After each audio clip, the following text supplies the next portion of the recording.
형부, 너무 맛있어요. 좋아서 미칠 것 같아요. 이건 가벼운 설렘도 순간의 장난도 아니었습니다. 아내가 없는 그날 밤 조용한 거실에서 저와 그녀는 결코 넘어선 안 될 선을 넘고 말았습니다. 분명 우리는 가족이었습니다. 처제와 형부. 하지만 언제부턴가 그 경계는 흐려졌고 매일 밤 조용히 그리고 뜨겁게 서로의 외로움을 깊숙이 위로해줬습니다. 구독 버튼을 눌러주시면 매주 현실 속 숨은 이야기들을 들려드립니다. 오늘의 이야기 시작합니다. 요즘은 아침에 눈을 떠도 특별히 할 일이 없습니다. 예전 같으면 출근 준비하느라 허둥지둥했을 시간이죠. 하지만 지금은 일찍 일어나봤자 방 안 공기만 조용히 순환할 뿐입니다. 커튼을 걷어도 햇살은 여전하고 커피포트에 물을 올리는 손놀림도 늘 똑같습니다. 라디오에서 흘러나오는 클래식 채널은 며칠째 같은 연주를 반복하고요. 사람 마음이란 게 참 간사해서 바쁠 땐 고요함이 간절하더니 막상 조용해지면 정막이 먼저 찾아오더군요. 부엌 식탁에 앉아 따뜻한 커피를 마시면서 오늘은 무슨 책을 정리할까 고민을 해봤습니다. 이 집의 서재는 제 작은 피난처이자 일터 같은 공간입니다. 책방을 열 생각까진 없었고 그냥 지인들이 가끔 빌려가거나 들러서 책 이야기를 나누는 조용한 공간이면 좋겠다고 생각했어요. 정리된 책들 사이로 묘하게 마음이 정돈되는 기분이거든요. 그런데 말이죠. 그 평온함에 변화가 찾아온 건 생각보다 갑작스러웠습니다. 여보세요? 여보, 지금 통화 괜찮아? 제 아내 지연이었어요. 지연은 부동산 중개업을 하며 늘 일 때문에 바빴죠. 무슨 일이야? 별일 아니겠거니 싶었는데 그녀의 목소리엔 살짝 망설임이 섞여 있었습니다. 은하가 요즘 좀 많이 힘들어해서 잠시 뜸을 들이더니 말을 이었습니다. 당분간 우리 집에서 지내게 해주면 안 될까? 혼자 있는 게 좀 불안해 보여. 은하, 지연의 여동생입니다. 저한텐 처제죠. 몇 달 전에 이혼했다는 얘기는 들었지만 딱히 깊이 묻진 않았습니다. 그저 다들 그런 시간이 있는 거겠지 싶었죠. 그래, 괜찮지. 마음이 내키진 않았지만 딱히 거절할 이유도 없었죠. 사실 이 집은 너무 조용하니까요. 은하가 도착한 건 그날 오후였습니다. 현관문이 열리자 긴 생머리에 환하게 웃으며 조용히 들어서는 그녀를 보며 잠시 눈이 머뭇거렸습니다. 예전엔 좀 더 앳되고 말수도 많았던 기억인데 어느새 그 분위기가 많이 달라져 있었어요. 좀 더 차분하고 말없이 주변을 살피는 시선에 예전보다 시간이 많이 흐른 듯해 보였습니다. 형부, 안녕하세요. 낮고 단정한 인사였습니다. 괜히 어색해져서 저는 목을 한번 가다듬고 말했죠. 그래, 잘 왔어. 방은 저쪽이야. 짐은 내가 들어줄까? 괜찮아요. 무겁진 않아요. 그녀는 웃으며 작은 캐리어를 들어 옮겼습니다. 그 웃음이 조금은 쓸쓸해 보였습니다. 저녁이 되기 전 저는 평소처럼 서재에 들어가 책을 정리하고 있었습니다. 작년 여름쯤 사둔 철학서 몇 권을 다시 꺼내 줄친 부분을 훑어보는데 문득 인기척이 느껴졌습니다. 뒤를 돌아보니 은하가 조용히 서재 문을 열고 안을 들여다보고 있었습니다. 그녀는 한 손으로 책장을 넘기며 말했습니다. 형부, 책 좋아하세요? 그 물음에 저는 잠시 웃음이 나왔습니다. 좋아하지. 그냥 습관처럼 읽게 되네. 이 방 되게 조용하고 좋네요. 혼자 이런 공간 있으신 거 부러워요. 그녀는 한 권을 조심스럽게 꺼내 들었습니다. 표지는 낡았지만 제 손때가 많이 묻은 단편집이었죠. 이 책 읽어도 될까요? 물론이지. 읽고 싶으면 여기 있는 거 아무거나 다 읽어도 괜찮아. 저는 그렇게 말했지만 그 순간 공기 중에 스치듯 무언가가 바뀐 걸 느꼈습니다. 서재 안의 공기, 낯선 사람의 호흡이 섞이자 그토록 익숙하던 공간이 이상하게 달라 보였습니다. 그건 거북하거나 불편한 건 아니었어요. 그저 아주 미묘한 동요였습니다. 이 집의 균형이 조금 바뀌는 걸까? 그 생각이 어쩐지 오래 머무르더군요. 은하가 방으로 들어간 뒤 저는 괜히 한동안 서재 안을 서성였습니다. 책장은 그대로였고 조명도 평소와 같았지만 뭔가가 분명히 달랐습니다. 단지 그 방 안에 다른 사람의 체온이 더해졌다는 것만으로도 공간이 낯설어질 수 있다는 걸 처음 알게 됐습니다. 부엌에서 간단히 저녁을 준비하며 평소보다 조금 더 국물을 넉넉히 끓였습니다. 사실 요리라고 부르기도 뭐한 식사였죠. 김치찌개에 계란 프라이 하나, 그리고 묵은지에 고등어 구이. 식탁에 앉으려던 찰나 조용히 은하가 부엌으로 들어왔습니다. 수수한 회색 니트 차림에 머리를 질끈 묶고 있었는데 그 모습이 이상하게 낯설지 않더군요. 음식 냄새 좋네요. 형부가 직접 하신 거예요? 뭐 대단한 건 아니고 그냥 대충 있는 걸로. 저도 도와드릴까요? 괜찮아. 방금 다 했어. 식사할래? 좋아요. 저도 배고팠거든요. 그녀는 가볍게 웃으며 자리에 앉았습니다. 두 사람이 마주 앉아 밥을 먹는다는 게 생각보다 조용하고 낯선 시간이더군요. 아내 지연이랑도 요즘은 각자 먹는 날이 많아서 이렇게 누군가와 밥을 나누는 게 오랜만이었습니다. 처제는 요즘 어떻게 지냈어? 말을 꺼내자 그녀가 젓가락을 잠시 멈췄습니다. 그냥 잘 지내려고 했어요. 이혼하고 나니까 사람들 시선도 그렇고 혼자 있는 게 오히려 편하더라고요. 그래도 힘들었겠다. 그 말에 그녀는 숟가락을 내려놓고 말없이 고개를 끄덕였습니다. 잠시 정적이 흘렀고 그 사이 뜨거운 국물의 김이 조용히 식탁 위로 흘러올랐습니다. 형부는요? 그녀가 조심스럽게 물었습니다. 응, 형부도 집에서 지내시는 거 괜찮으세요? 저는 그 말에 잠시 머뭇하다가 웃었습니다. 괜찮다고 해야겠지. 사실 뭐 사업 정리하고 나니까 생각보다 할 일이 없더라고. 이럴 줄 알았으면 운동이라도 좀 할 걸 그랬나. 은하가 작게 웃었습니다. 그러고 보니 형부는 예전보다 살이 좀 찌신 것 같아요. 그래? 그런가.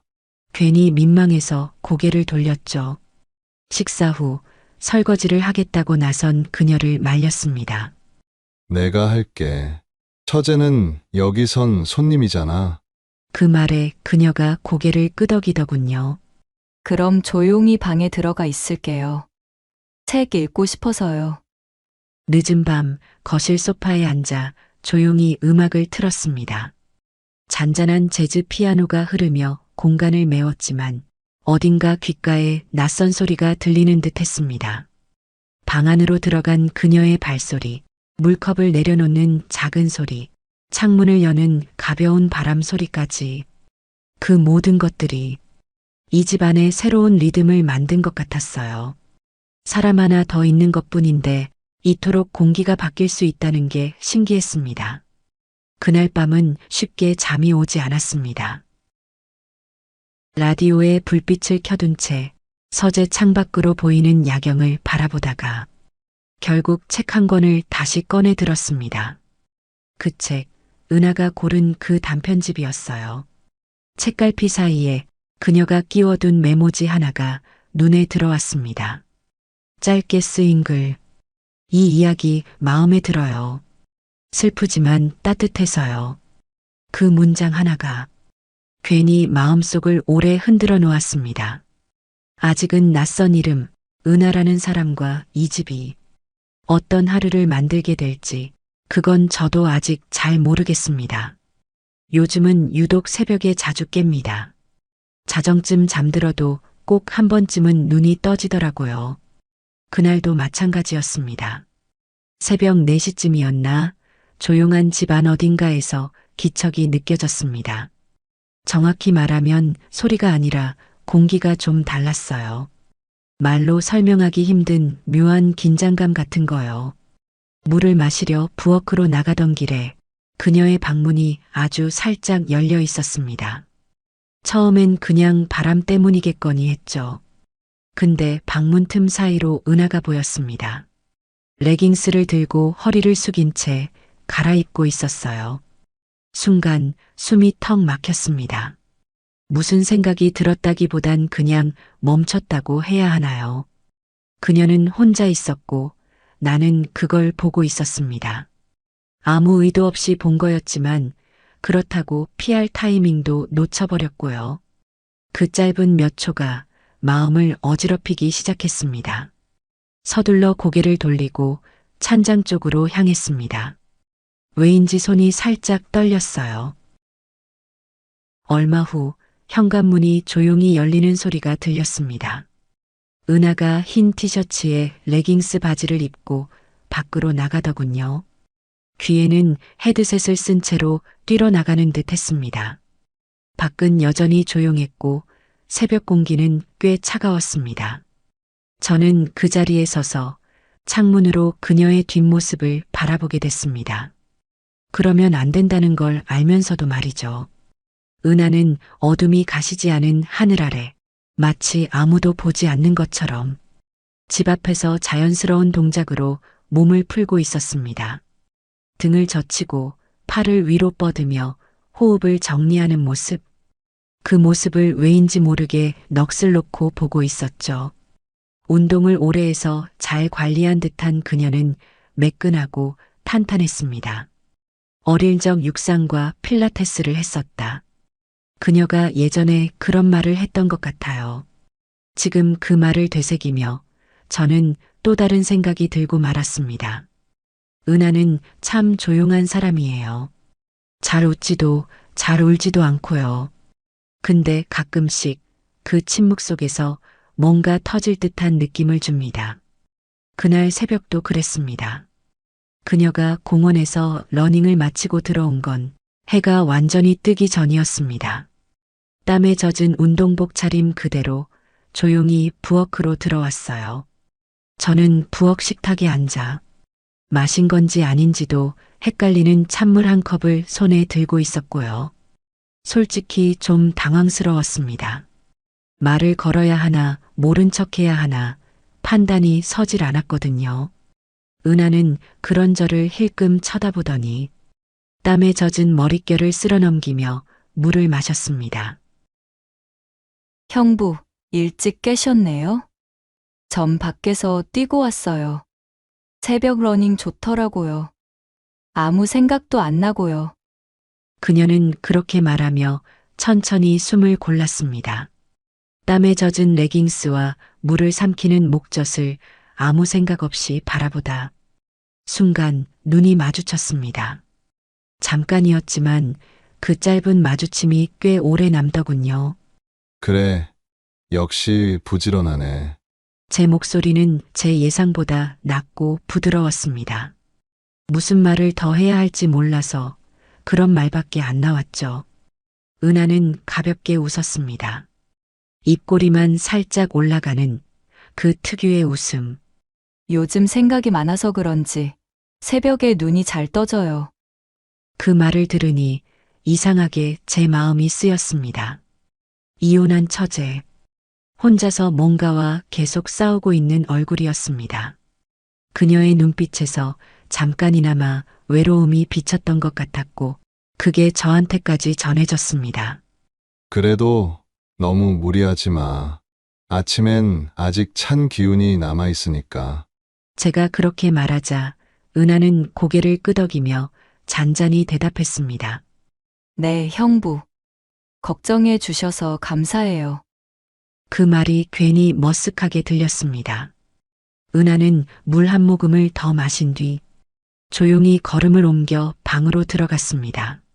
문이 닫히는 그 순간 그녀의 뒷모습이 이상하게 오래 기억에 남았어요. 그냥 땀에 젖은 운동복 차림이었을 뿐인데 그게 그렇게 아름다울 수 있나 싶을 정도로요. 아무 말도 하지 못한 채 식탁에 앉아있던 저는 그제야 숨을 크게 한번 쉬었습니다.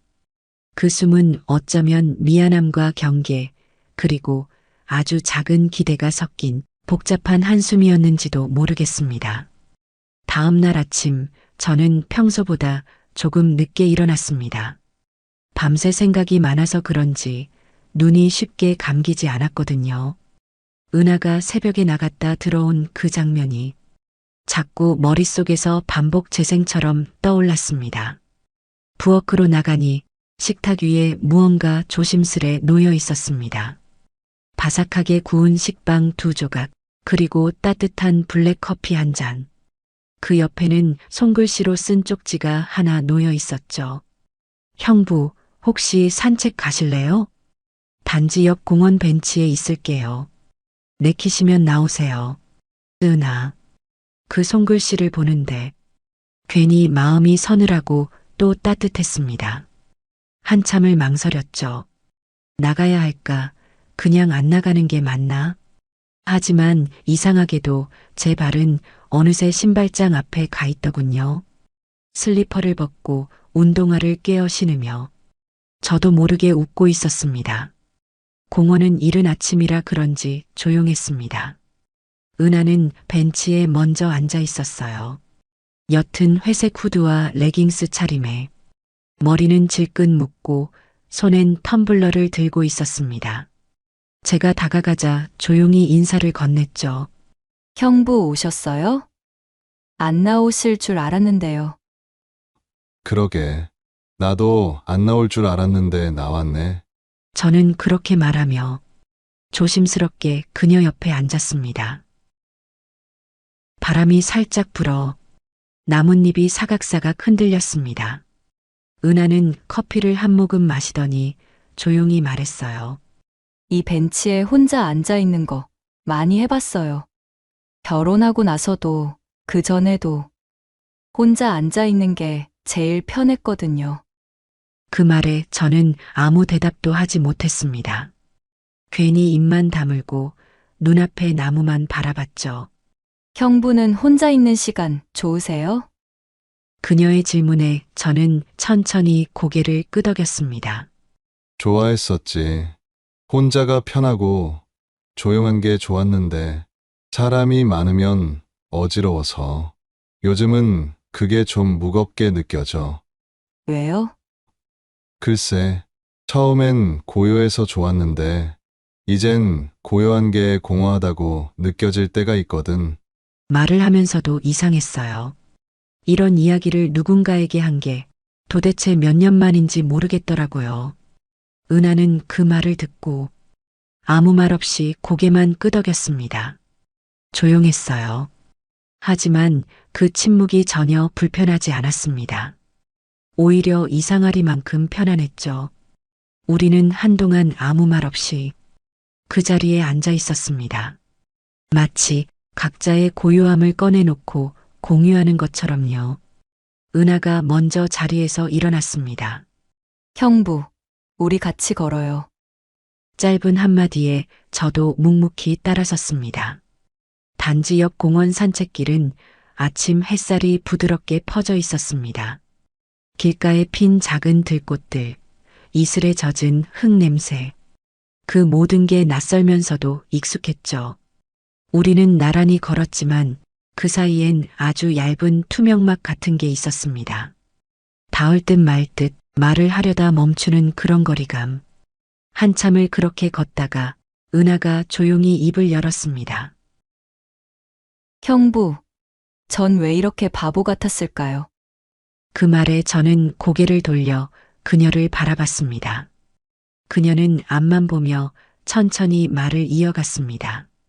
남편이 바람 피우고 있다는 걸 알고도 그냥 모른 척 했어요. 그냥 내가 참고 살면 되지. 그런 생각만 했어요. 저는 조용히 걷던 발을 멈췄습니다. 은하도 발을 멈추고 절 쳐다봤죠. 힘들었겠네. 그 한마디가 겨우 나오더군요. 정말 그 말밖에 떠오르지 않았습니다. 은하는 살짝 웃으며 고개를 끄덕였습니다. 근데요, 형부. 그때보다 지금이 더 힘들어요. 내가 뭘 원했는지조차 모르겠는 지금이. 말을 마친 그녀의 눈동자엔 깊은 슬픔이 담겨 있었어요. 그걸 보는데 괜히 가슴이 먹먹해졌습니다. 형부도 외로우시죠? 형부 눈이 지금의 제 눈과 비슷해 보여요. 그 질문에 저는 잠시 말을 잃었습니다. 외로움이란 단어가 이렇게 직접적으로 들려온 건 정말 오랜만이었거든요. 응. 아무래도 지연이가 계속 바빠서 못 보는 날이 많고 집에 혼자 계속 있으니까 외롭지. 그 말이 나오기까지 한참이나 걸렸습니다. 나는 원래 혼자인 게 익숙했던 사람인데 이젠 혼자인 게 무섭더라고.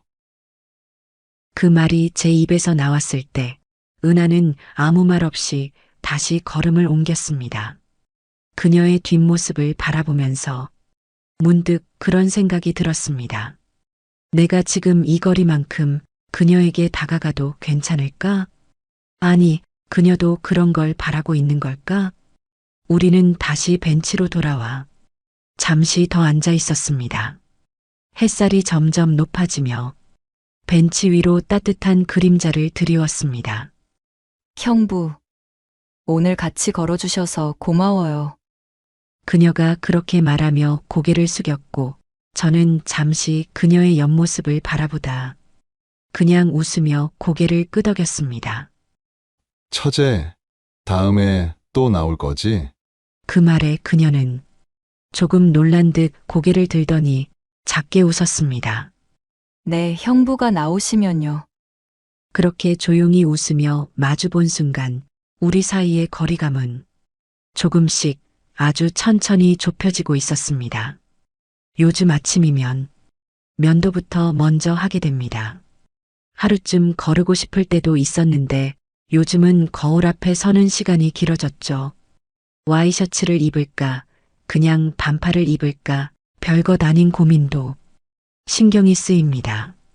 이 나이에 내가 뭐 한다고 혼잣말을 중얼거리며 웃다가도 손은 또 셔츠 단추를 꼼꼼히 채우고 있죠. 이상하게 그녀가 부엌에 있을 시간이면 괜히 더 단정하게 입고 싶어지고 향수도 손에 쥐어집니다. 은하는 아무 말도 하지 않지만 그녀의 눈빛이 요즘 달라진 제 모습에 조금씩 머무는 걸 저는 느낍니다. 그날도 아침 일찍 나와 서재 책장을 정리하고 있었는데 은하가 머리를 묶으며 부엌에서 나왔습니다. 형부, 오늘도 깔끔하시네요. 셔츠가 참 잘 어울려요. 장난스러운 말투였지만 그 말 한마디에 손이 멈췄습니다. 향수도 뿌리셨고, 아, 그거 예전부터 쓰던 건데. 말을 얼버무리며 책 정리하는 척했지만 귀가 조금씩 뜨거워지는 걸 느꼈습니다. 은하는 빙그레 웃으며 물컵에 물을 따랐습니다. 그녀의 미소가 왠지 모르게 부드럽고 따뜻하게 느껴졌습니다. 그날 오후 테라스 카페에 다녀오자는 제안을 제가 먼저 꺼냈습니다. 밖에 날씨도 괜찮고 근처 테라스 카페 가서 커피 한 잔 어때? 은하는 살짝 놀란 듯 했지만 곧 고개를 끄덕였습니다. 좋아요. 형부가 먼저 그런 말 하시다니. 오늘은 특별한 날인가요? 글쎄, 그냥 좀 나가고 싶어서. 둘이 함께 집을 나서 단지 앞 테라스 카페에 도착했습니다. 햇살이 따뜻하게 쏟아지는 창가 자리에 앉아 아이스 아메리카노를 한 잔씩 시켰습니다. 은하는 창밖을 보며 웃었습니다. 형부, 밖에 나오니까 표정이 좀 달라지셨어요. 그런가? 예. 약간 데이트하는 남자 같아요. 그 말에 저는 당황해서 고개를 돌렸고 은하는 장난스럽게 웃었죠. 농담이에요. 너무 진지하게 듣지 마세요. 하지만 그 웃음 뒤에 뭔가 작은 진심 같은 게 느껴졌습니다. 우리는 한참 동안 말없이 커피를 마셨습니다. 테이블 위로 그림자가 드리우고 컵에 맺힌 물방울이 천천히 흘러내리는 걸 가만히 바라보며 저는 조용히 생각했습니다. 이 거리, 이 시간, 이 침묵 속에서 피어나는 감정이란 게 그저 착각만은 아닐지도 모른다는 생각. 카페에서 돌아오는 길, 우리는 특별한 말을 나누지 않았습니다.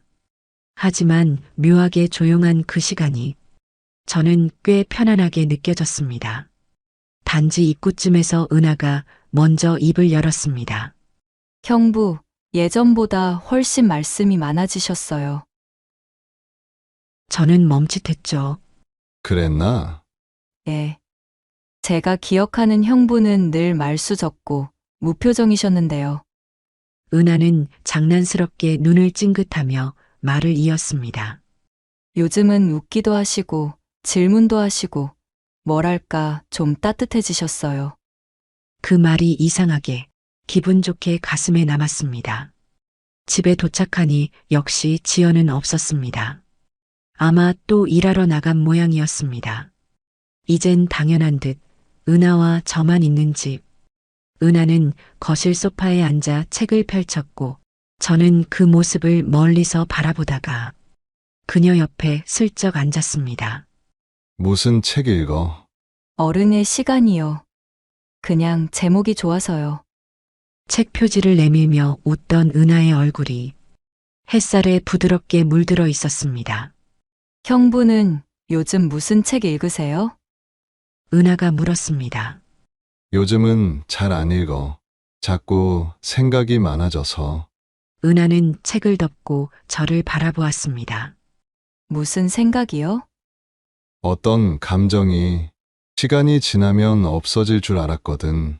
근데 그게 더 또렷해질 때가 있어. 그 말은 제 자신에게도 낯선 고백이었습니다. 은하는 한참을 말없이 있다가 조용히 말했습니다. 형부, 감정이란 게 원래 그런 것 같아요. 숨긴다고 사라지지 않고 모른 척 한다고 멈추지도 않죠. 그 말에 저는 시선을 은하의 손등으로 옮겼습니다. 가녀린 손가락, 책장을 넘기던 손, 그 손이 유난히 따뜻하게 느껴졌습니다.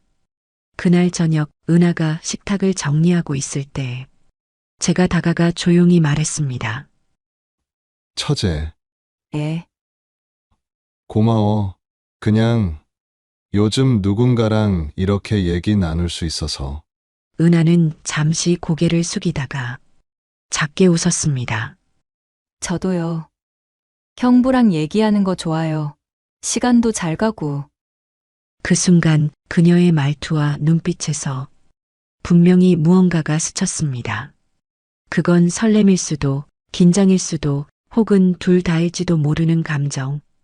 그날 밤 서재로 돌아온 저는 책 대신 오래된 노트북을 켜 창밖을 내다보았습니다.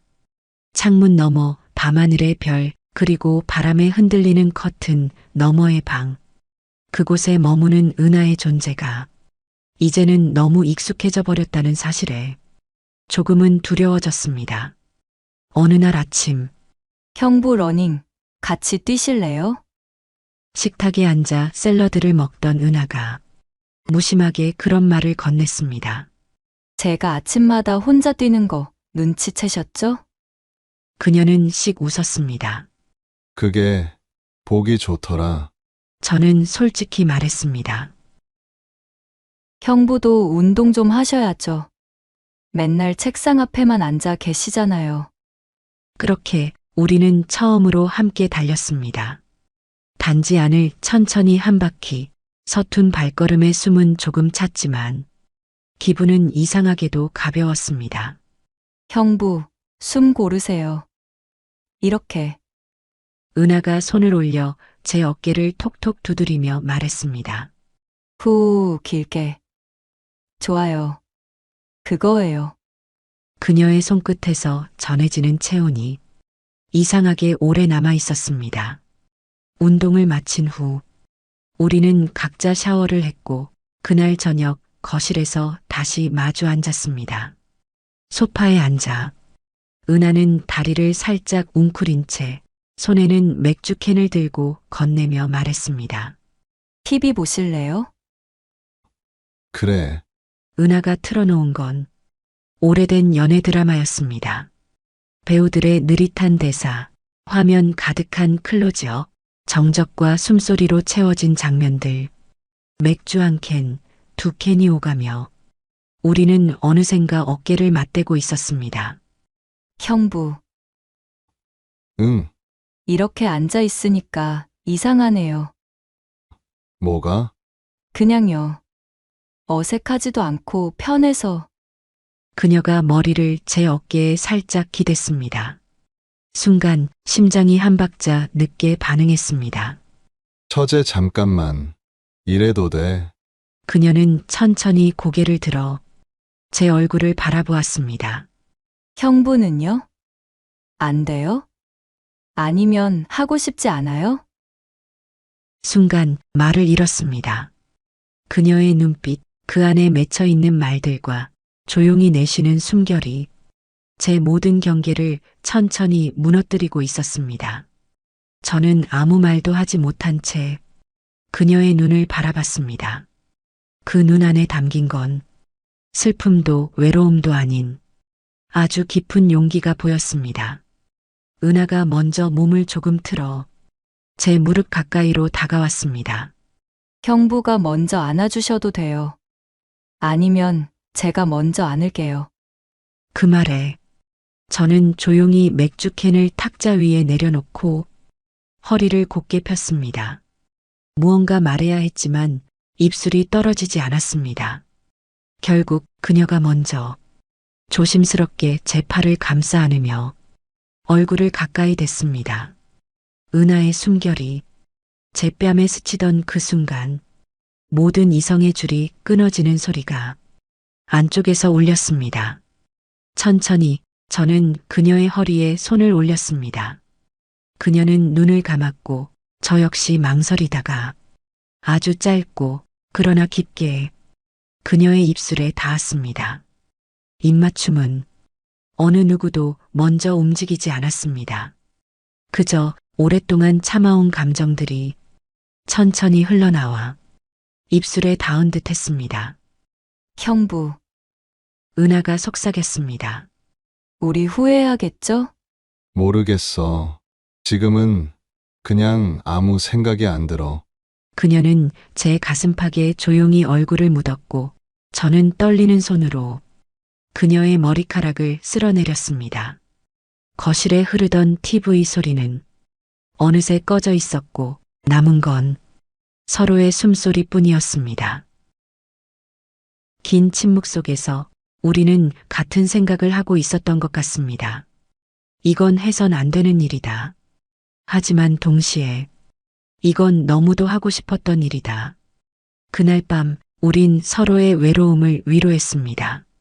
소파에 앉은 채 입술에 서로의 온도를 느끼고 천천히 서로의 깊은 속 마음을 달랬죠. 그날 이후 우리는 서로의 눈빛을 피하지 않았습니다. 아니, 오히려 더 자주 마주보게 됐습니다. 아침에 공원으로 산책 나갈 때면 은하는 저보다 먼저 나와 있곤 했습니다. 공원 벤치에 앉아 바람을 맞으며 커피를 마시던 그녀의 모습은 평온해 보이면서도 어딘가 말할 수 없이 위험해 보였습니다.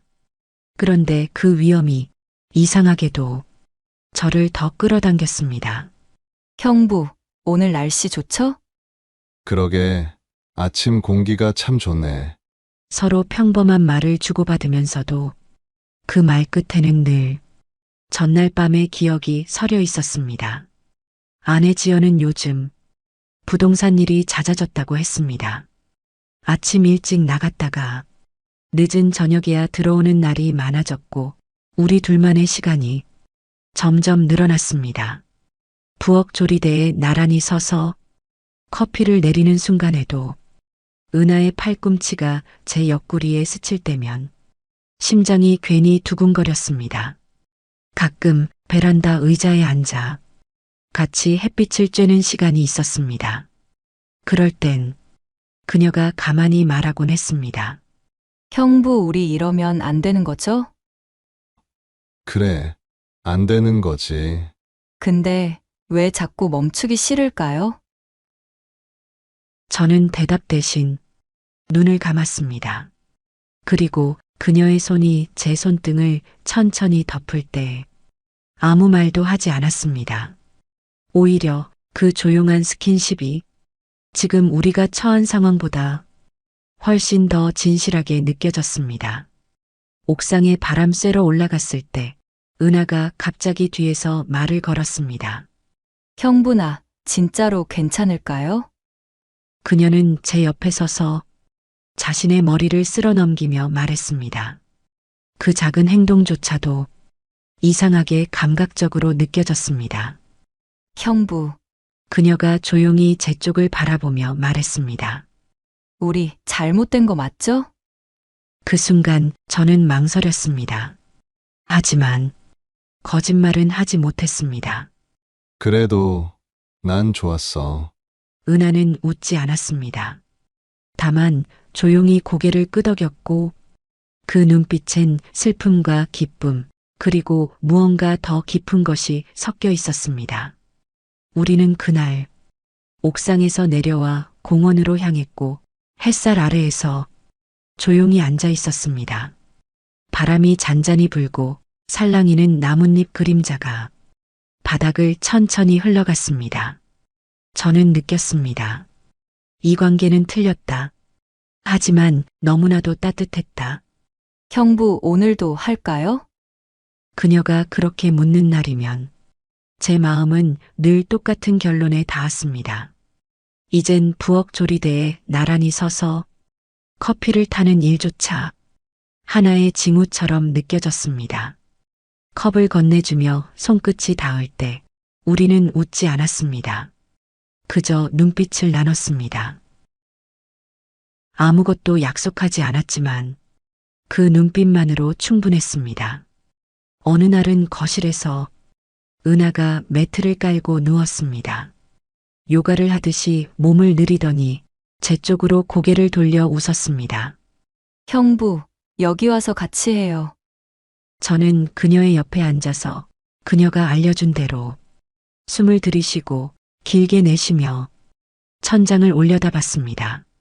그때 문득 이 모든 게 꿈처럼 느껴졌습니다. 처음엔 단 한순간의 일탈일 줄 알았는데 그게 반복되고 그 반복이 익숙해지고 그 익숙함이 안도가 되었습니다. 형부, 솔직히 말해봐요. 후회돼요? 그녀가 물었을 때 저는 조용히 고개를 저었습니다. 무서워. 근데 후회는 안 해. 나도요. 짧은 대답이었지만 그녀의 눈은 말하고 있었습니다. 우린 지금 서로에게 빠지고 있다. 아내 지연은 여전히 바빴습니다. 부동산 계약이 늘고 오피스텔 매물에 신경 쓰느라 거의 집에 붙어 있지 않았습니다. 전화로만 간단한 안부를 전하고 저녁 늦게 들어오면 지쳐서 씻고 곧장 잠드는 일이 잦았습니다. 그 사이 은하는 점점 더 집안에 자연스레 녹아들었습니다. 식사 준비를 돕고 빨래를 개고 서재의 책을 정리하며 제게 말을 걸었습니다. 형부, 이 책 저도 읽어볼게요. 그녀가 말한 책은 제가 오래전 좋아하던 시집이었습니다. 마음이 좀 복잡할 땐 이런 글이 좋더라고요. 은하의 말에 저는 묘한 감정을 느꼈습니다. 우린 어쩌면 같은 길을 걷고 있는지도 모르겠다고 상실과 외로움, 도망치고 싶은 감정, 그리고 잠시 머물고 싶은 따뜻한 어딘가. 그게 설령 도덕적으로는 틀린 방향이라 해도 밤이 되면 우린 말을 줄였습니다. 베란다에 나란히 앉아 벌레 소리와 바람 소리 사이로 숨결만 나누곤 했습니다. 손을 잡거나 짧은 입맞춤을 나누는 일도 이젠 특별하지 않았습니다. 그저 서로를 느끼고 있다는 사실 하나만으로 안정감이 들었습니다. 하지만 그 안정감 뒤엔 언제 터질지 모를 위험한 침묵이 흐르고 있었습니다. 저는 그걸 알고 있었습니다. 그리고 아마 은하도 알고 있었겠죠. 그럼에도 불구하고 그 밤 은하는 조용히 제 어깨에 기대며 말했습니다. 형부, 오늘 하루도 함께라서 좋았어요. 저는 대답하지 않았습니다. 대신 그녀의 머리카락을 가만히 쓸어내렸습니다. 형부, 오늘은 같이 나가요. 은하가 그렇게 말한 건 금요일 아침이었습니다. 햇살이 유난히 맑았고 거실 커튼 틈으로 들어온 빛이 은하의 얼굴에 그림자를 만들고 있었습니다. 나가긴 어딜? 그냥 데이트요. 그녀는 그 말을 대수롭지 않게 꺼냈지만 제 안쪽 어딘가에서 작게 무너지는 소리를 들었습니다. 지금 예. 영화 보고 술도 좀 마시고. 이런 날 둘이 방 안에만 있는 것도 좀 그래요. 저는 대답을 못했습니다. 그저 고개만 천천히 끄덕였습니다. 오후 3시 집을 나설 때 은하는 조용한 검은 원피스에 진한 와인빛 립스틱을 발랐습니다. 어때요? 촌스러워요? 아니, 잘 어울려. 너무 예쁘다. 그 말을 하고 난 뒤 제 귀가 스스로 뜨거워졌습니다. 은하는 작게 웃더군요. 그 웃음이 마치 긴 시간 기다리던 질문에 드디어 정답을 들은 아이 같았달까요? 극장은 한산했습니다. 중년 부부 한 쌍, 혼자 온 청년도 하나, 그리고 우리 둘. 영화가 시작되기 전 저는 팝콘을 조금 집어들고 은하에게 건넸습니다. 영화관 좋아해? 예전엔 자주 왔어요. 지금은 형부랑 와서 더 좋네요. 그녀는 농담처럼 말했지만 그 말이 제 가슴 한가운데에 박히는 데는 1초도 걸리지 않았습니다. 영화는 로맨스였습니다. 평범한 남녀가 서로의 상처를 알아가며 서서히 가까워지는 이야기. 스크린 속 두 사람이 마지막 장면에서 키스를 나눌 때 저는 문득 옆에 앉은 은하를 돌아봤습니다. 그녀는 고개를 살짝 돌려 제 눈을 마주쳤습니다. 순간 극장 전체가 정지된 듯 했죠. 은하의 눈동자엔 희미한 떨림과 무언가를 기다리는 조용한 울림이 있었습니다. 형부, 그녀가 아주 작은 소리로 저를 불렀고 그 짧은 순간이 제겐 모든 대답처럼 느껴졌습니다. 극장을 나와 어두워진 거리를 걸었습니다. 형부 재밌었어요? 응. 너가 웃을 땐 더 그랬고. 은하는 고개를 돌려 한참을 저를 쳐다보았습니다. 그 눈빛은 어떤 말보다 솔직했습니다. 그렇게 우리는 불빛이 반짝이는 포장마차를 향해 걸었습니다. 포장마차 안은 따뜻했습니다. 소주 한 병, 오뎅 국물 한 그릇, 그리고 우리 둘. 은하는 술잔을 들더니 조용히 말했어요. 형부, 이렇게 앉아 있으니까 진짜 연인 같아요. 저는 순간 웃음이 나왔지만 그 웃음 끝에 묘한 씁쓸함이 따라붙었습니다. 다른 사람들한테도 진짜 연인처럼 보여질까? 은하는 조용히 고개를 끄덕였어요. 그렇게 보이고 싶어요. 잠깐이라도 아무것도 아닌 사람 말고 누군가의 여자처럼요. 그 말에 저는 한참 동안 아무 말도 못하고 잔에 담긴 투명한 소주만 바라봤습니다. 밖은 서늘했지만 술 기운이 있어 그런지 춥지는 않았습니다. 은하와 저는 포장마차를 나와 공원 쪽 벤치를 향해 천천히 걸었습니다. 나무 그림자가 가로등 아래 길게 드리워져 있었고 멀리선 고요하게 분수가 돌아가고 있었죠. 그 벤치, 며칠 전 은하가 혼자 앉아 있던 자리였습니다. 우리는 말없이 그 자리에 나란히 앉았습니다. 형부, 은하가 부드럽게 부르더니 제 어깨에 머리를 살짝 기대왔습니다. 가볍고 따뜻했습니다. 조심스럽지만 분명한 무게였죠. 오늘은 그냥 이대로 있고 싶어요. 말도 하지 말고, 그냥요. 저는 천천히 고개를 끄덕였습니다.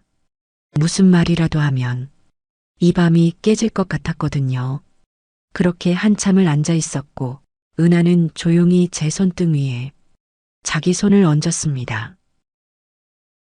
그 순간 심장이 터질 것처럼 뛰었습니다. 제가 먼저 말했습니다. 이런 시간 괜찮은 걸까? 은하는 제 손을 조금 더 꼭 쥐며 말했죠.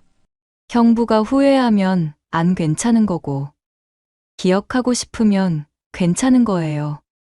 그리고는 미소 지으며 제 손가락 하나하나를 천천히 만졌습니다.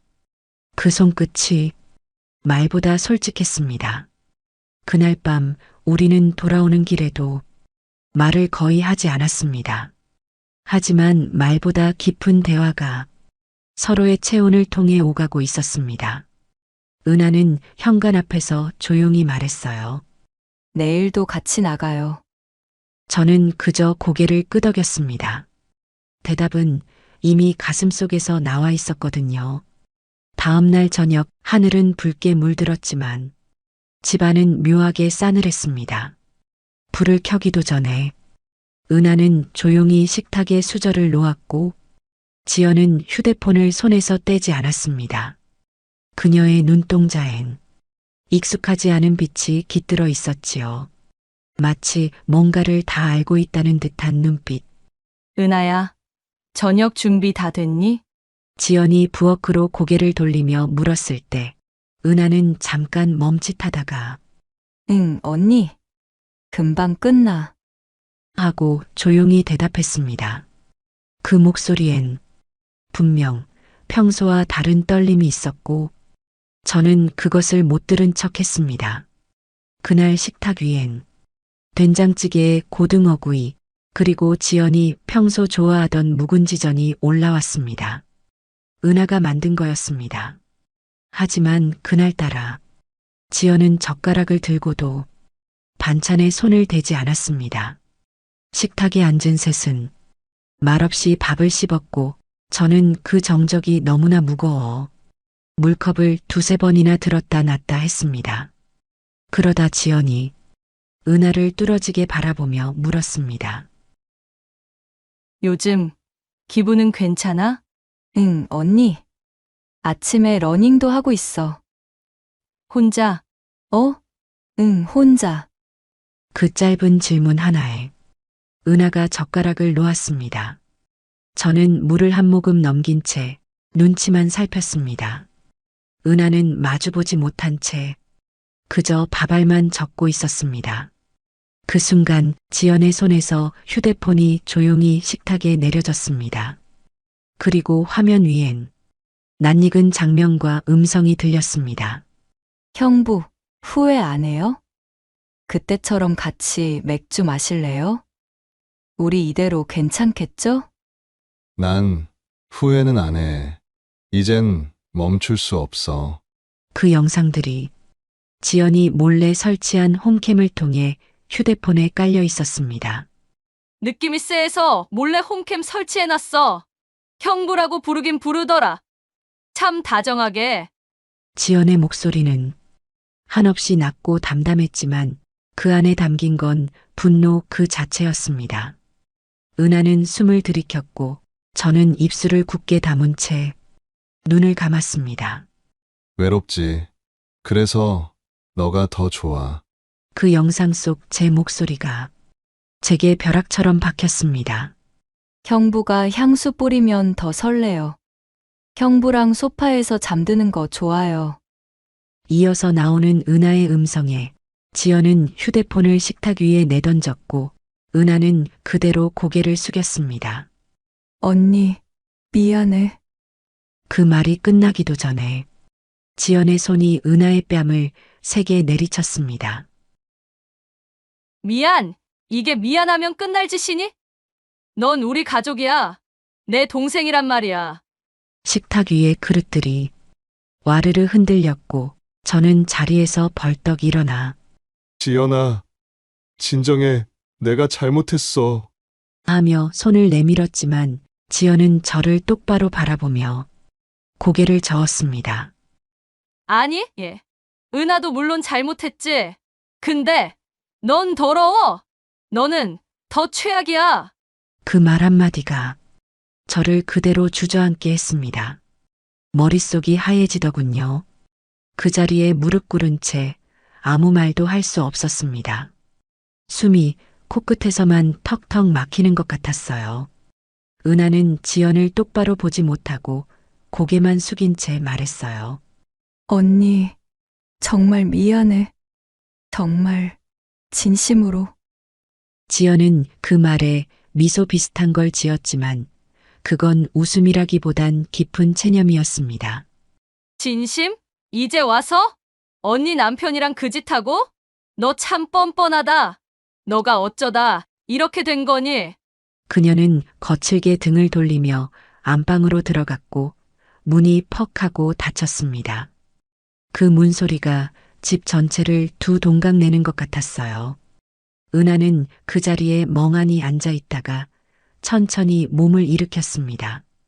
그리고 조용히 안방 건너편의 방문을 열고 자신의 방으로 들어가더군요. 잠시 뒤 은하의 방문 너머로 옷장 여는 소리, 가방에 뭔가를 챙기는 소리가 들렸습니다. 그 소리 하나하나가 저한테는 날카롭게 들렸습니다. 전 그 자리에서 꼼짝 못한 채 앉아 있었어요. 식탁 위 된장찌개는 식어버렸고 고요한 거실에는 아까 지연이 던졌던 휴대폰에서 울리는 알림음만 작게 깔렸습니다. 얼마쯤 시간이 흘렀을까요? 은하가 문을 살짝 열고 나와 저를 한번 바라보더니 말했습니다. 형부, 저는 힘겹게 고개를 들었습니다. 더는 안 될 것 같아요. 여기서 끝내요. 저는 이만 나갈게요. 그녀의 목소리는 놀랍도록 담담했지만 눈동자는 조금 붉었습니다. 저는 말릴 힘도 무슨 말을 해야 할지도 모르겠더군요. 미안하다. 은하야, 처음부터 내가 다 잘못했어. 은하는 그 말에 고개를 천천히 저었습니다. 형부만 탓할 순 없죠. 사실 저도 알고 있었어요. 잘못된 관계라는 거. 그런데도 멈추지 못했어요. 그리고 작게 웃더군요. 슬프고 차분한 웃음이었습니다. 하지만 고마웠어요. 진심으로. 그 말을 남기고 은하는 다시 방으로 들어갔습니다. 저는 다시 소파에 주저앉았고 텅 빈 거실 천장을 멍하니 바라봤어요. 마음이 끌렸고 감정이 움직였고 외로움에 휘둘렸고 결국 저는 사랑이라는 이름을 빌미로 누구보다 가까웠던 두 사람을 무너뜨렸습니다.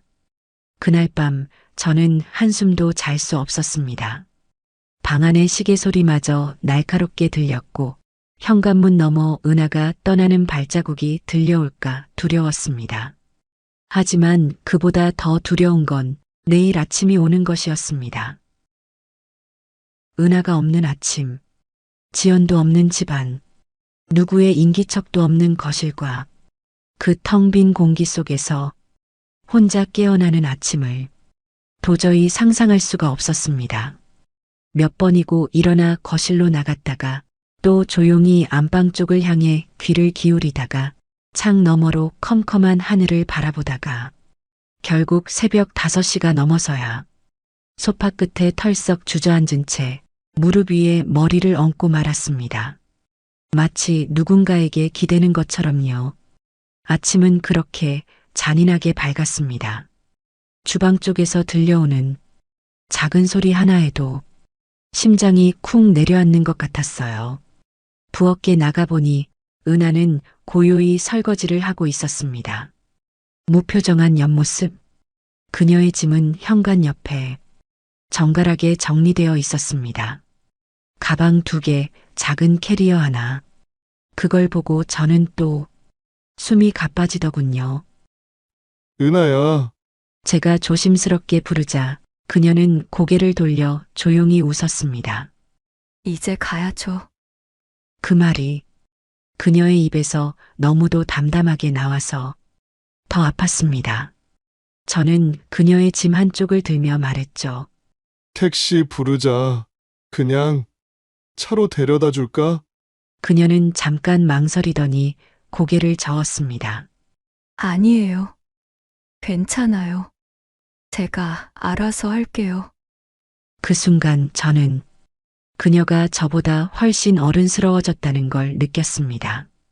마치 이 모든 감정과 관계의 무게를 저보다 먼저 받아들이고 정리해버린 사람처럼요. 현관 앞에서 신발을 신는 그녀를 저는 말없이 바라봤습니다. 그동안 얼마나 많은 시간을 그녀의 존재에 기대어 살았는지 그제야 알겠더라고요. 현관문이 열리고 은하가 마지막으로 고개를 숙여 인사했습니다. 형부, 그동안 진심으로 감사했어요. 그리고 문이 닫히는 순간 아무 소리도 나지 않았습니다.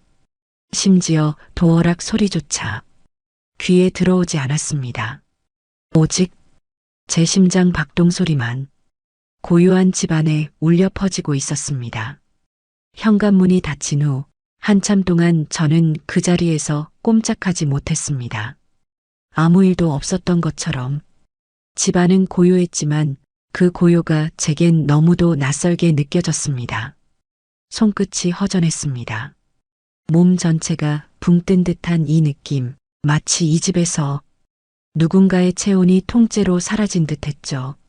슬리퍼를 끌며 서재로 들어갔습니다.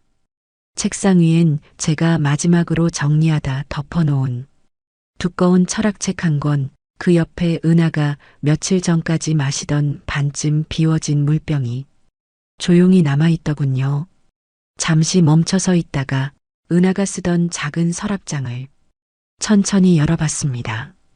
첫 번째 칸엔 아무것도 없었고 두 번째 칸엔 작은 천가방이 접혀 있었습니다. 그 안엔 그녀가 항상 손목에 차고 다니던 검정색 머리끈이 들어 있었습니다. 그걸 꺼내어 손바닥 위에 올려놓고 한참을 바라봤습니다. 그녀의 체온과 향기가 남아있을 것 같았지만 당연히 아무것도 느껴지지 않았습니다.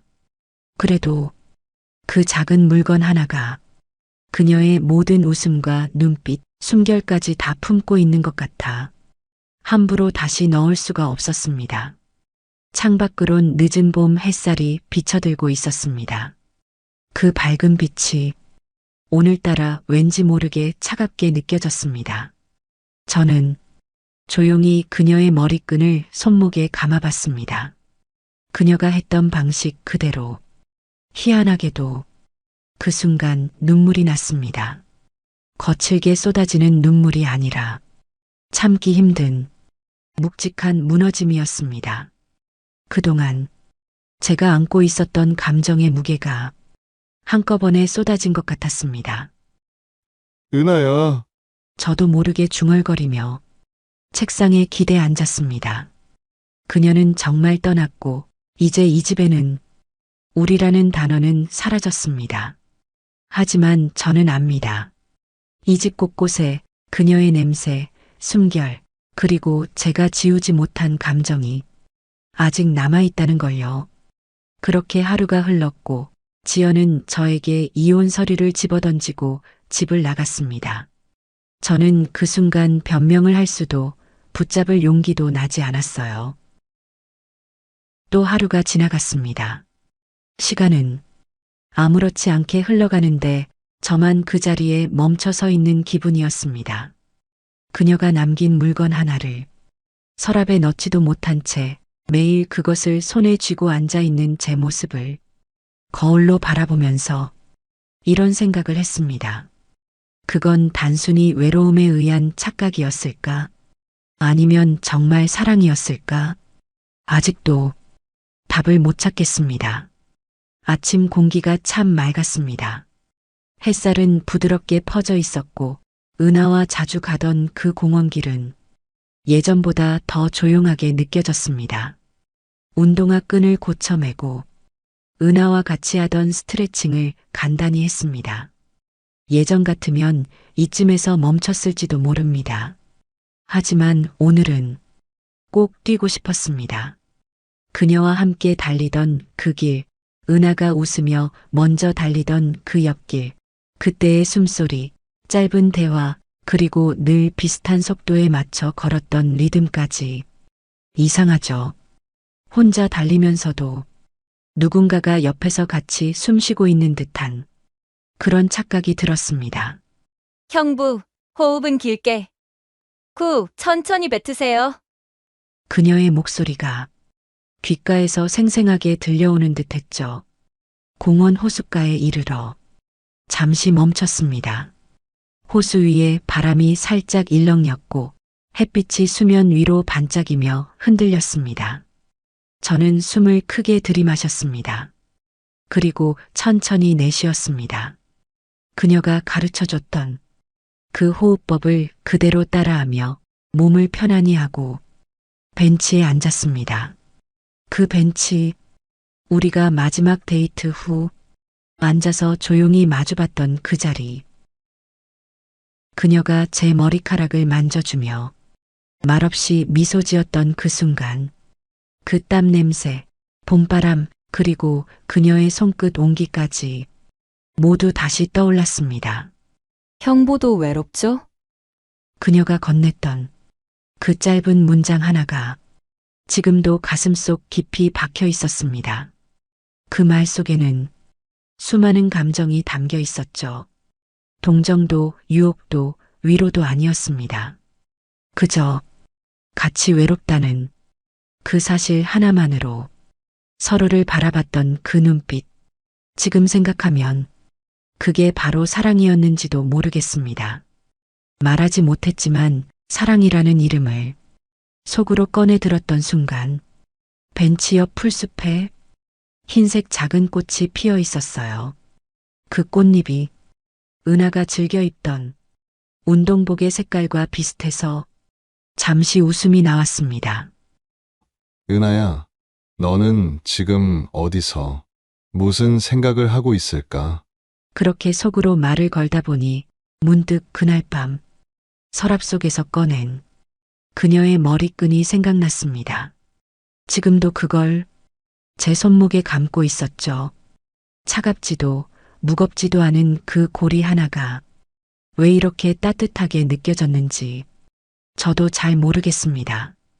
그리고 마지막으로 숨을 크게 들이쉬었습니다. 가슴 깊숙이 들어온 바람이 잠시 제 안에 머물다가 천천히 빠져나갔습니다. 그건 외로움이었을까? 아니면 진짜 사랑이었을까? 아직도 그 질문의 답은 모르겠습니다. 하지만 그 숨결 하나로 지금 이 순간이 그녀와의 마지막 시간이 아니기를 조용히 바랄 뿐이었습니다. 집에 돌아와 현관문을 조용히 닫고 나서도 한동안 서 있었습니다. 집안의 공기는 고요했고 어딘가 허전했습니다. 아니, 그녀가 없는 이 집은 처음부터 이랬던 건지도 모르죠. 한참을 그렇게 있다가 저는 조용히 요가 매트를 꺼내 거실로 나왔습니다. 은하가 항상 쓰던 그 보라색 요가 매트. 거기엔 아직 그녀의 향이 조금 남아 있었던 것 같습니다. 그 향기를 맡으며 나는 매트를 바닥에 펼쳤습니다. 그리고 천천히 그녀가 가르쳐준 스트레칭 동작들을 기억나는 대로 따라하기 시작했어요. 형부, 더 숙이세요. 허리를 너무 꺾지 말고 숨은 천천히 후. 그녀의 목소리가 마치 바로 옆에서 들리는 듯 했죠. 가만히 누워 양팔을 벌리고 호흡을 고르며 베란다 쪽 창을 바라봤습니다. 조용히 흘러가는 구름, 가끔 지나가는 참새 울음, 바람에 흔들리는 나뭇잎 소리까지 전부가 낯설게 다가왔습니다. 형부, 숨 들이마시고 천천히 내쉬세요. 배로 길게. 그래요, 잘하셨어요. 그녀가 했던 말들이 귓가에서 속삭이듯 맴돌았습니다. 나는 조용히 눈을 감았습니다. 다시 그날 아침처럼 그녀의 체온, 그녀의 숨결, 그녀의 조용한 웃음과 부드러웠던 손길까지 모두 머릿속에서 선명하게 떠올랐습니다. 한참을 그렇게 누워 있다 보니 눈시울이 조금씩 뜨거워졌습니다. 울고 싶진 않았는데 이상하게도 눈물이 눈가를 타고 천천히 흘러내렸습니다. 사랑이었을까요? 아니면 그저 외로움이 만든 환상이었을까요? 그 답을 모르겠다는 것이 아직도 이렇게 가슴을 아리게 합니다. 나는 아주 조용히 속삭였습니다. 은하야, 미안하다. 그리고 고맙다. 그날 저녁 요가 매트를 접으며 나는 조금 늙은 기분이 들었습니다. 몸도 마음도. 하지만 어딘가 조금 더 가벼워진 것도 같았습니다. 모든 것이 지나갔지만 나는 그녀를 기억할 겁니다. 언제나 이 공원의 바람처럼 조용히 하지만 오래도록. 오늘 이야기가 좋으셨다면 구독과 좋아요, 알림 설정을 눌러주시고 여러분의 생각도 댓글로 많이 남겨주세요. 시청해주셔서 감사합니다.